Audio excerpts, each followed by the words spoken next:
Hello everybody! Welcome back sa ating channel. Sa video pong ito ay ipakita ko po sa inyo kung paano po ang pagsaing ng malambot na kanin. Una po natin gagawin ay kukuha lang po tayo ng rice. Yan sa isang bowl po. Isang bowl po ito. At huhugasan lang po natin ang ating rice. At pag maghugas po tayo ng rice po natin ay dapat po sakto lamang po ilalagay po natin na tubig. Hindi po dapat sobrang dami.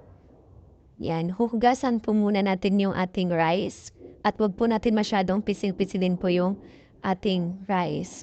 Pag maghugas po tayo ay dapat isang beses lang po natin huhugasan yung ating rice. Pagkatapos po niyan, hugasan na po natin ito ay inilipat muna po natin itong pinaghugasan ko po ng ating rice dahil meron din akong paggagamitan dito sa rice water natin. Yan. Pagkatapos niyan, masalin ko po ay, syempre lalagyan na po natin ito ng panibagong tubig. At pag maglagay tayo isang bowl lang din po dahil isang bowl yung ating rice. At maglagay na tayo ngayon na dato puti, suga, konting patak lang po para hindi ito aasim.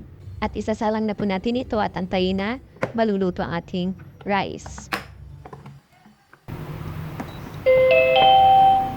백미, 쿠쿠가 맛있는 취사를 시작합니다.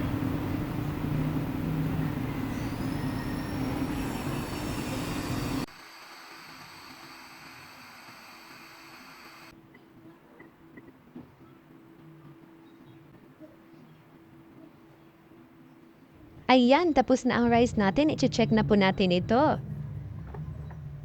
Ito na ang ating rice. At guys, ang lambot ng rice. Ang lambot-lambot niya guys. Ang sarap ng rice at ang bango mo. Kakain na ako guys. Thank you for watching!